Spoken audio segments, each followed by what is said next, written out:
বৌমা শাশুড়ির এই ঝগড়ার প্রধান কারণ হচ্ছে জেনারেশন গ্যাপ, ঠিক কিনা? শাশুড়ি এক জেনারেশনের আর বৌমা আরেক জেনারেশনের। শাশুড়ি ভাবে একরকম, বৌমা ভাবে আরেক রকম। শাশুড়ি চায় বউর উপর খবরদারি করতে, বউ চায় শাশুড়ির উপর খবরদারি করতে। এই ডমিনেটিং এর কারণে কিলাকিলি আছে না নাই? এটা ঠিক না। আমার শাশুড়ি মায়েরা যারা আছেন, প্রথমে শাশুড়ি দিয়ে শুরু করি। আমার মাইকের আওয়াজ যে ঘরগুলোতে যায়, আমার শাশুড়ি মাদেরকে বলবো, বউদের উপর অত্যাচার করবেন না। ছেলেরে প্রশ্ন করে, তোর কাছে তোর বউ বড় না আমি বড়? আছে না নাই? এটা একটা প্রশ্ন হইল। তোর বউ বড় না আমি বড়? দুইজনেই বড়। তো এক ছেলে সুন্দর উত্তর দিছে, আমার কাছে ভালো লাগছে উত্তরটা শুনে। এক মা প্রশ্ন করছে, তোর এতদিন আমি লালন পালন করে বড় করলাম, জীবন যৌবন তোর জন্য শেষ করলাম, আজকে বউ পাইয়া বউ তোর আপন হয়ে গেল? এবার ছেলে উত্তর দিছে, মা, আমার মুখ থেকে মা ডাক শোনার জন্য তুমি কি কষ্টটাই না করছো জীবনে। 10 মাস আমারে পেটে ধারণ করলা, খাইতে পারো নাই, বমি করছো, খালি ওষুধ খাইছো, তোমার পেট কেটে আমারে বের করা হয়েছে, 2 বছর আমারে দুধ খাওয়াইছো, পেশাব পায়খানা পরিষ্কার করে দিয়েছো। বয়স যখন 3-4 তখন তোমার আমি মা ডাকছি, এই মা ডাকটা শোনার জন্য তুমি এত কষ্ট করছো। আর আরেকবারের মাইয়া এই ঘরে আইসাই তোমার মা ডাকা শুরু করছে। যেই মেয়েটা তোমারে মা ডাকে সে আমার আপন হবে না কেন মা? ঠিক কিনা? এই মা ডাক শোনার জন্য তুমি এত কষ্ট করলা, আমার লালন পালন করলা, 10 মাস পেটে ধরলা, পেশাব পায়খানা পরিষ্কার করলা, এরপরে মা ডাক শুনতে পারছো। আর আরেকবারের মেয়ে জানা নাই চিনা নাই এসেই তোমার ডাকা শুরু করছে মা। তো যে আমার মারে মা ডাকে তার স্থান তো আমার কলিজায়, ঠিক কিনা?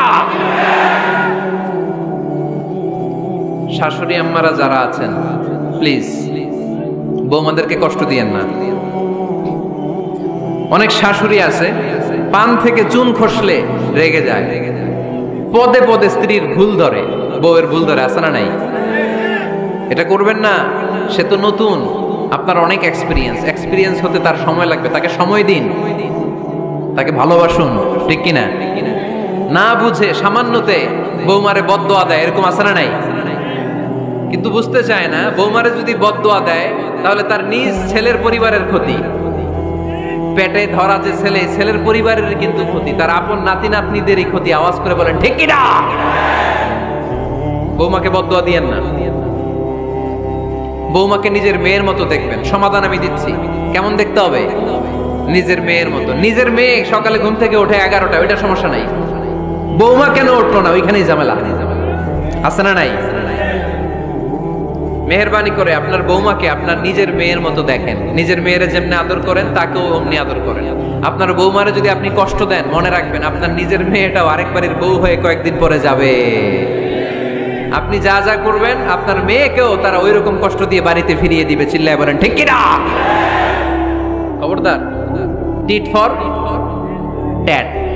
ইট্টি মারলে পাটকেলটি খেতে হয়। এজন্য শাশুড়ি আম্মা জানারা যারা আছেন, বৌমার সাথে খারাপ আচরণ করবেন না মেহেরবানি করে। তাকে আপনি কষ্ট দিলে আপনার নিজের মেয়েটাও আরেক বাড়ির বৌমা হবে, সেও ওই বাড়িতে এই কষ্টগুলো ভোগ করবে। এগুলো যখন আপনি শুনবেন তখন আপনার চোখ দিয়ে পানি পড়বে কি পড়বে না? পড়বে। এবার আসেন বৌমার কথা বলি। বৌমা যারা আছেন মেহেরবানি করে, বৌমা যারা আছেন মেহেরবানি করে আপনার শাশুড়ি আম্মাকে নিজের মায়ের জায়গায় রাখবেন। আপনার বাড়ি ছেড়ে নতুন বাড়িতে আসছেন, তো এটাই তো আপনার বাড়ি। আপনার মা রেখে দিয়ে নতুন মা পাইছেন, এটাই তো আপনার মা। তো ওনাকে মায়ের জায়গায় বসাতে আপনার সমস্যাটা কোথায়? বৌমারা খেয়াল রাখবেন, আপনি আপনার শাশুড়ির সাথে যে আচরণটা করতেছেন, আপনার শেষ বয়সে আপনার ছেলের বিয়ে দেওয়ার পরে যে বৌমাটা আসবে ওই আচরণই আপনাকে ফিরিয়ে দিবে। The nature has its own return. প্রকৃতির একটা মাইর আছে, এটা শেষ মাইর, এটা শেষ খেলা। প্রকৃতির খেলা বড় খেলা। আপনি আপনার শাশুড়ির সাথে যে আচরণ করবেন, আপনার শেষ বয়সে আপনি একদিন শাশুড়ি হবেন, এটা মাথায় রাখবেন। ওই আচরণই আপনি ফিরে পাবেন। আওয়াজ করে বলতে হবে ঠিক কিনা? এজন্য 9 নাম্বার পয়েন্টস হচ্ছে মিউচুয়াল রেসপেক্ট। সবাই যেন সবাইকে ভালোবাসি। দোষ ছাড়া মানুষ নাই। সবার দোষ আছে, আমরা যেন একে অন্যের দোষ না খুঁজি। বৌমারা, আপনাদের কেন যদি আমার মাইকের আওয়াজ যায়, অল্প কিছু টেকনিক অবলম্বন করলে আপনি আপনার শাশুড়ির মন জয় করতে পারবেন। শাশুড়িরা আসলে বেশি কিছু চায় না, আগের জামানার মানুষ তো, এদেরকে ওইভাবে হাত করতে হবে। মাঝে মাঝে একটু শাশুড়ির মাথায় তেল দিয়ে দেন, চুলে তেল দিয়ে দিবেন আর কি, মাঝে মাঝে চুল আশ্রয় দিবেন, এগুলো কিন্তু খুব পছন্দ করে শাশুড়িরা। ওনার প্রেশারটা একটু মেপে দিবেন, ডায়াবেটিক্সের ওষুধটা খাইলো কিনা সময় মতো খোঁজ নিবেন, কি পছন্দ করে খেতে একটু রান্না করে দিবেন। যেই বক্তার ওয়াজ শুনতে পছন্দ করে ওই বক্তার ওয়াজগুলো ডাউনলোড করে শাশুড়ি আম্মাকে দিবেন, ইসলামী বই দিবেন। দেখবেন বয়স্ক নারীরা মাহফিল যেতে খুব পছন্দ করে, ওয়াজ শুনতে খুব পছন্দ করে, নবীদের কাহিনীগুলো শুনতে পছন্দ করে।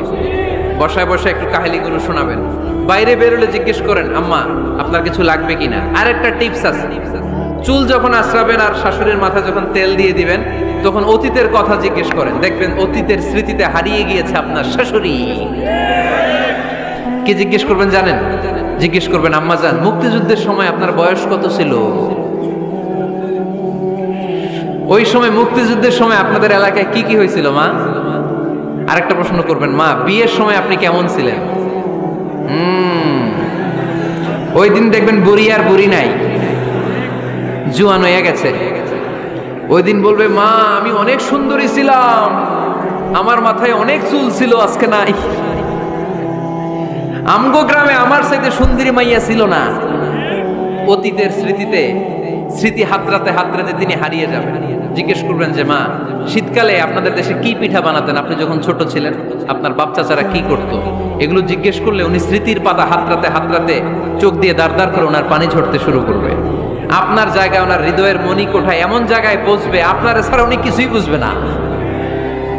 বৌমারা, এই অল্প কিছু টিপস অবলম্বন করে আপনারা আপনাদের শাশুড়ির মনকে জয় করতে পারেন। শাশুড়ি বৌমার দ্বন্দ্ব আমরা চাই না, আমরা চাই শাশুড়ি বৌমাকে নিজের মেয়ের মতো জানো, আর বৌমা শাশুড়িকে আপন মায়ের মতো ভালোবাসো, ঠিক কিনা? এই মিউচুয়াল রেসপেক্টই পারে শাশুড়ি বৌমার দ্বন্দ্বকে দূর করতে আর ঘরটারে শান্তির টুকরা বানাতে। আওয়াজ করে বলেন ঠিক কিনা? কয়টা গেল? আর আছে কয়টা? দোয়া করবেন একে অপরের জন্য। দোয়া, সাইয়েদনা ইব্রাহিম ফ্যামিলির জন্য দোয়া করতেন, রব্বি জাআলনি মুকিমাস সালাতি ওয়া মিন যুররিয়াতি রব্বানা ওয়া তাকাব্বাল দুআ। ও আল্লাহ, আপনি আমার নামাজ কায়েমকারী বানান, আমার কলিজার টুকরা সন্তান ইসমাইলকেও নামাজ কায়েমকারী বানান, আমার দোয়াটা আপনার দরবারে আপনি কবুল করে নেন। সুবহানাল্লাহ পড়েন। রব্বানা ইন্নী আসকানতু মিন যুররিয়াতি বিওয়াদিন গায়রি যী যারইন ইনদা বাইতিকাল মুহাররাম। ও আল্লাহ, আমার সন্তান সন্ততি, আমার ফ্যামিলিকে ধুধুমরু প্রান্তর এই উপত্যকার মধ্যে তোমার কাবা ঘরের সামনে রেখে গেলাম, তাদেরকে তুমি নামাজ কায়েমকারী বানিয়ে দিও। গোটা বিশ্বের সব মানুষের অন্তর আমার ফ্যামিলির দিকে আল্লাহ তুমি ঝুঁকিয়ে দিও। ওয়ারযুকহুম মিনাস সামারাত, ফলমূল দিয়ে আল্লাহ তুমি তাদেরকে রিজিকের ব্যবস্থা করে দিও। তার মানে সব নবীরা তাদের পরিবারের সদস্যদের জন্য দোয়া করতেন কি করতেন না? আবার কোরআন আমাদেরকে শিখালো, রব্বানা হাব লানা মিন আজওয়াজিনা ওয়া মিন যুররিয়াতিনা কুররাতা আ'য়ুন ওয়াজআলনা লিল মুত্তাকিনা ইমামা। ও আল্লাহ, এমন নেককার সন্তান, এমন নেককার স্ত্রী আপনি আমাকে দান করেন যাদের দিকে তাকালে আমার চোখ দুইটা ঠান্ডা হয়ে যায়। চক্ষু শীতলকারী স্ত্রী দেন। বিয়ে যাদের হয় নাই, ইয়াং ছেলেরা এই দোয়াটা করবা। বিয়ের জন্য দোয়ার দরকার আছে না নাই? প্রতিদিন এই দোয়া করবা, আল্লাহ এমন স্ত্রী দেন, এমন জীবন সঙ্গিনী আপনি আমাকে দেন, এমন লাইফ পার্টনার দেন যার দিকে তাকালে আমার চোখ জুড়িয়ে যায়। এমন সন্তান আল্লাহ আপনি আমার ফ্যামিলিতে দেন যাদের দিকে তাকালে আমার চোখ দুইটা ঠান্ডা হয়ে যায়। নেককার সন্তান, নেককার স্ত্রী আল্লাহর কাছে দোয়া করে চেয়ে নিতে হয়। তাহলে ফ্যামিলি মেম্বার একে অপরের জন্য দোয়ার দরকার আছে না নাই? বাবা দোয়া করবে ছেলের জন্য, ছেলে করবে বাবার জন্য, মা দোয়া করবে মেয়ের জন্য, মেয়ে করবে মায়ের জন্য, ভাই করবে বোনের জন্য, বোন করবে ভাইয়ের জন্য। দোয়ার দরকার আছে না নাই? দোয়া করবেন সবাই সবার জন্য। এই যে কোরআনের বঙ্গানুবাদ পাওয়া যায় না এখন, কথা বলেন। স্মার্টফোন আছে কার কার দেখি? হ্যাঁ, কারা কারা স্মার্ট দেখি, হাজার হাজার স্মার্ট, মাশাআল্লাহ। এই স্মার্টফোনের ভেতরে আল কোরআন নামে বাংলায় কোরআনের একটা অ্যাপস পাওয়া যায়। কথা বলেন, পাওয়া যায় কি যায় না? আজকে থেকে এই অ্যাপসটা ডাউনলোড করে প্রতিদিন 1 আয়াত 2 আয়াত 3 আয়াত করে পড়া শুরু করে দেন। বাঁচতে হলে পড়তে হবে, বাঁচতে হলে জানতে হবে, ঠিক কিনা? এই স্লোগান আমাদেরকে শিখায়। এই স্লোগান তো আল্লাহ, এই স্লোগান দিয়েই তো আল্লাহ কোরআন শুরু করছে, ইকরা বিসমি রাব্বিকাল্লাযী খালাক। বাঁচতে হলে জানতে হবে, বাঁচতে হলে পড়তে হবে, পড়ার কোনো বিকল্প নাই। আওয়াজ করে বলেন ঠিক কিনা? সুজানগরের রায়েরা, মোবাইলের অ্যাপসের ভিতরে আমরা কোরআন রাখতে রাজি আছি তো সবাই? হাদিসের অ্যাপস ডাউনলোড করতে রাজি আছি তো? বাস রাজি আছি, ডাউনলোড করে রাইখা দেবো, আর কেউ পড়বো না নাকি? হ্যাঁ, প্রতিদিন একটা আয়াত হলেও যেন আমরা পড়ি। আল্লাহ যা বলা দরকার সব বলে দিয়ে গেছে, নতুন করে আর কিছু বলবে না। আমরা যেন পড়াশোনা করি, আমরা যেন একটা পাঠাগার বানাই। আবারও কখনো আসার সুযোগ হলে আমি জিজ্ঞেস করবো, যদি আমার মনে থাকে যে আপনাদের পাঠাগার আছে কার কার করে, সেদিন সবার হাত তুলতে হবে। এমনি পারা যাবে তো? আল্লাহ তুমি তৌফিক দাও।